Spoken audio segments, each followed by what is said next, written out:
Good evening. Welcome to the show. How are you? Peace, poetry, and prismatic dreams. Can you hear me? Yes, I can hear you. All right, let me start by saying first, his name is Phoenix. He's a 5-month-old baby, and he has a brother named Malachi. He was born one of the twins by a poet in our community. He was born with a heart defect, which recently had him required to have open heart surgery. And he also had blue baby syndrome. And if that wasn't enough, the father died when the mother was only a month pregnant, so he never got to see his children. If you'd like to help baby Phoenix, I will put a link into the chat room for you. And let's see if we can do something about one of our community. Hello, my name is Max Parthas. Like you said, we're very sensitive. So if y'all like spoken word poetry, let me get some finger snaps. If y'all like poetry, y'all snap. Can we do that? Good, because we don't snap in poetry no more. We don't do that. We don't do that no more. So get all the snaps you got out right now, because we don't snap in poetry. But like I said, that we want you all to have a good time. We want you to learn something and be inspired and all that stuff. But this is like call and response. So here's what we're gonna do. I'm gonna expose you to Poetry 2.0. So what happens in Poetry 2.0 is you don't finger snap or do whatever. I actually give you all control of the poem. So like you said, when you hear something you like, you can yell, you know what I'm saying? Or if you really, really like it, you can say the word rewind, right? And when you say rewind, then the poet has to go back and say that again. Don't worry about messing me up. I'm a trained professional. So it's not going to be a problem. But rewind! So it's not going to be a problem. You're doing that. All right? So we're gonna start it off. We're gonna start it off like this. I want to tell you all, we friends, right? We our family in here? Oh, yeah. All right. So I'm going to start this off by telling you all a little bit about me. So I go by the name Dichotomy. But my real name is Vincent Maurice. I was named after my mother's two brothers. And even though Uncle Vincent was this upstanding God-fearing man, I can't say the same for the other, because Maurice was a beast in these streets. Was a beast in these streets. What some might describe as a hustler. And even though I rarely have a chance to speak to the man, I knew when I did I couldn't trust him, but it didn't matter because he was my uncle, and for that reason I will always love him. Or should I say, I would have always loved him. Because it was those North Nashville streets that was still his heartbeat that day that those dudes got to busting. And even though the bullets weren't meant for him, it's his body that caught the majority of them. Now I can't stand up here and make it seem like he was an angel, because the reality is that he wasn't. But the life that he led doesn't mean deserves to be dead, because I'm telling you now that it doesn't. And for anybody who would try to say that it does, try to explain that to my two fatherless cousins who, like me, is trying to figure out how much in him is leftovers. Now when my uncle was alive, I never wanted to think that I was above him. So when I see dudes in the streets doing the same thing, I try my best not to judge them, because I realize that at the end of the day, sometimes circumstances makes it this way and puts brothers in a difficult position. Rewind! At the end of the day, sometimes circumstances makes it this way and puts brothers in a difficult position. And when you ain't got nothing to eat and there's money in the streets, you're going to do what you got to do to get a pot to piss in. And quite frankly, what else do they expect a brother to do when other ways to get money is missing? Especially when it seems like you've been asking for help, but it seems like there's nobody listening. Rewind. It doesn't seem like there's nobody listening, and that is the reason why I wrote this poem, because here's something that deserves to be mentioned. Now, even though I lost my uncle to gang violence, I've never been one to knock another man's hustle, and I still got respect for the gang. And understand that what leads a brother to do this in the first place, I'm not going to say that the hustle's to blame, because I have slept in my car and lived in the park. I'm not going to say I was tempted to do the same. But there comes a point in your life where you look at our community striving, you got to think that this is a shame. Let's not get it confused. The hood's paid its dues, and right now it's expecting some change. And that change has to start with you. It has to start with me. You see, I realize that I can no longer only be concerned with the well-being of those kids that are close to me. Because it is that complacency that's making these kids think this is how things are supposed to be. That their current set of circumstances forever defines them and makes it impossible for their goals to reach. Thinking that hustle is what they have to be, not what they chose to be. And we have to show them something different, and that goes for me. And that's why dudes that were once my friends now have to be foes to me. Please believe. We can no longer subscribe to the tenet that those who are trying to clean up our communities are doing nothing more than snitching. Because I truly realize that it's those that are out there destroying it are really the ones that should get it. Because your actions are built on karma. So you can't mess around in a dirty game and then wonder why your jock's itching. Your actions are built on karma. So you can't mess around with a dirty game and then wonder why your jock's itching. See, instead of trying to be harder and bigger, why not try to be some father figures? Because that's really what the block is missing.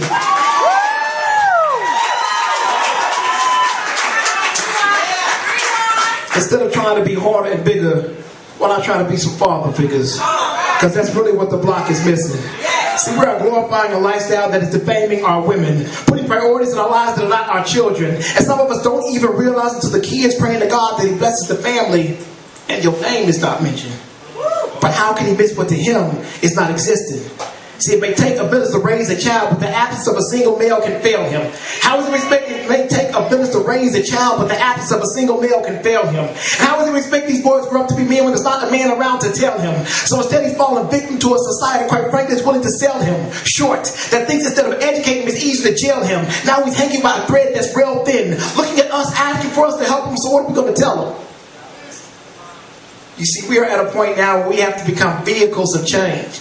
But the difficulty is that while half of us are trying to move forward focused, the other half are trying to dodge magnums, looking for ants in the streets when the entire time God's had them, displaying the same selfish attitude that robbed Adam. See, we need to be teaching our youth the truth more than lies, but instead they're involved in black on black crime where they're learning to Q45. So from this morning to infinity, we got to teach them that we are not the enemy.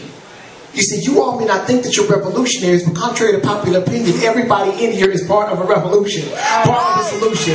We have to go from young males who often associated with guns, crack, and jail to African-American men. Determined to make a change, this must begin. Our communities. We must go from referring to our women as B's and O's to supporting them as women with goals, because they are the backbone of every family. So I'm asking you to say something, do something, be something that will help our communities and increase our peace. Because my real name is Vincent Maurice. I was named after my mother's two brothers. And even though Uncle Vincent was this upstanding, God-fearing man, I can't say the same for the other, because Maurice, well, he's my uncle that's now deceased, and I lost him without getting justice. But I carry his name so that his death is not in vain, and my will to make change because of him. Rest in peace, Maurice Allen Williamson. Y'all help me make change. Thank you very much.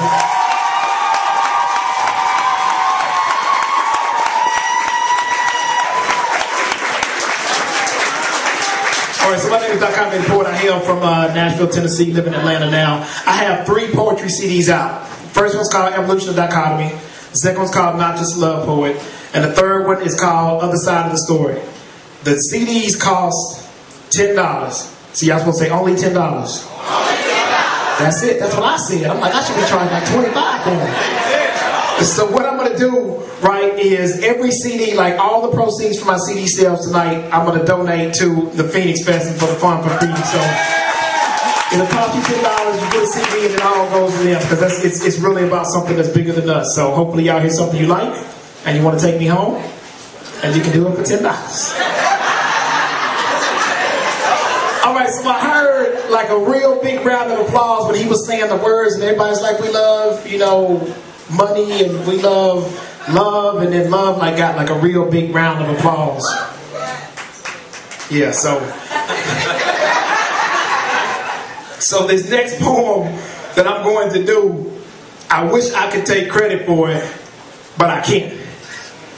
I didn't write this poem. Normally I don't like doing other people's poems. There comes a time as a poet where, you know what I'm saying, it's just what happens. So while Black Diamond was playing, me and the rest of the fellas got together and we wrote a poem together. And they just want me to say it on their behalf. So this isn't my poem. This is a poem written by all of the dudes in the room. All right. Yep. So if you hear a line in the poem that you don't like, I didn't write that line. Max wrote that line. So see him after the show, and he will be sure to only $10 to explain it. So we fam, right? So there's good love, there's bad love, and there's somewhere in between. So y'all are gonna be my psychiatrist for a minute. I'm gonna get some things off my chest. You ready? All right, here we go.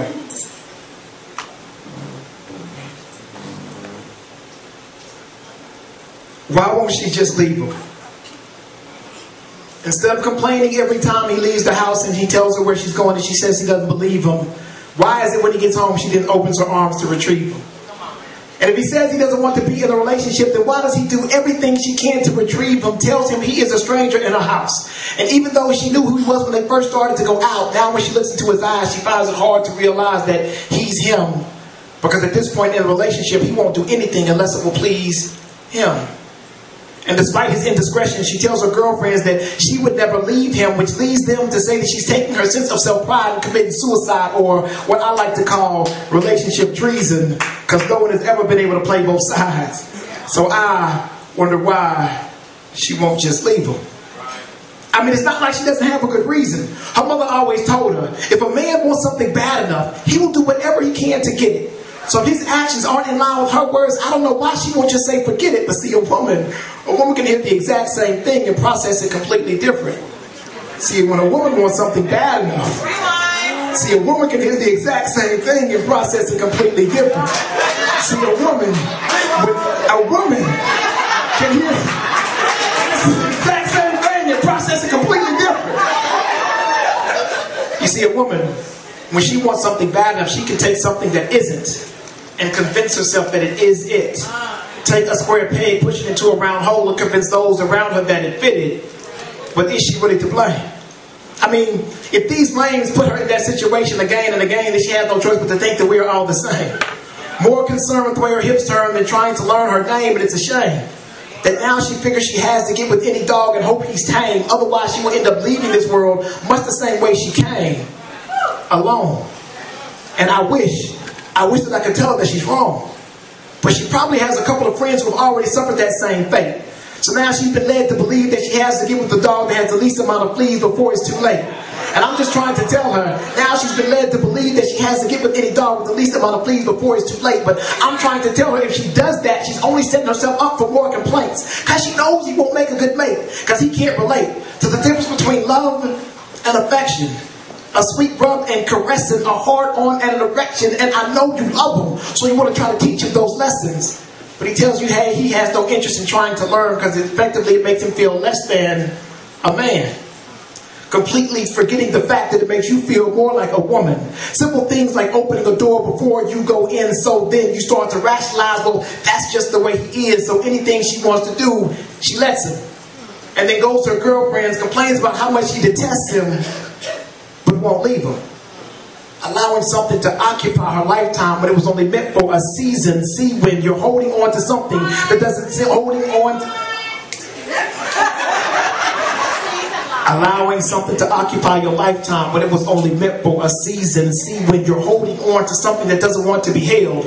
When the man that comes along for you that is meant to be, your hands are full and you won't be able to seize him. But believe when I tell you that there are other women out there that seize him. So, if you're going to miss out on an opportunity that was meant to be, then holding on to something that never was shouldn't be the reason. You see, there's a difference between trying to be compliant and complacent. So when faced with a situation, we have to tell the difference between the two, can you? See, there's a reason that a standard is called a standard. It's because it was never meant to be lowered. There is a reason that a standard is called a standard. It's because it was never meant to be lowered. I mean, if there's a reason that a standard was called a standard, it's because it was never meant to be lowered. That's like taking 3 steps back and 1 step up and trying to convince yourself that you're still moving forward. And I'm just a poet, so I'm not trying to be too forward. No, wait a minute, yes I am. Because sometimes you have to raise your voice when the violent choice in the silence of the lambs. Ladies, how do you expect a man to act like he cares if he looks at you and looks like you don't even give a damn?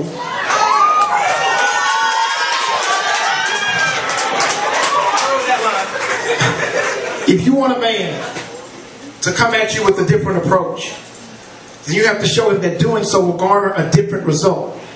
Because if the dude that is trying to get to know you get the same no move as the dude that's only trying to hit, then at the end of the day, who's willing to blame if that is all you end up with? And let's not blame it on how quickly he's trying to get you to be intimate, because I know you have this sense of self-respect and you want to make a man wait. And that's okay. But let me state that if you're not doing anything differently after the first 3 months than you were doing after the first 3 dates, this is going to take you a whole lot more than 90 days and some good loving to make a man stay. You see, it just doesn't make him.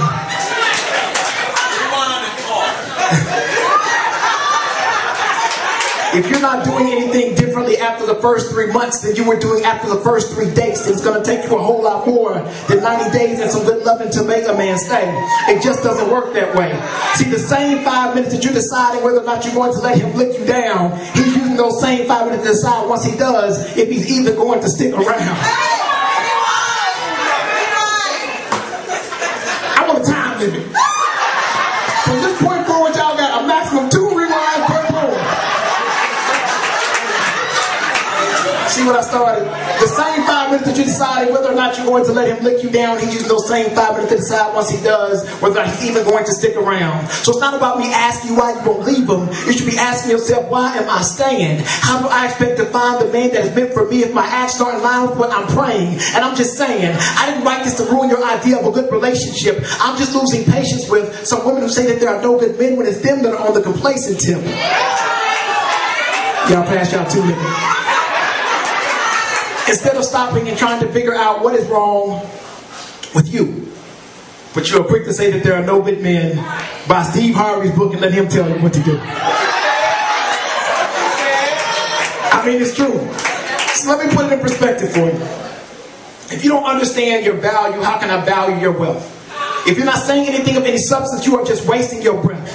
It's okay to follow somebody else's path, but please take your own steps. And I know in this world we can't do it alone, and sometimes we may need help. So it's okay to act like a lady, but baby, just make sure you're thinking for yourself.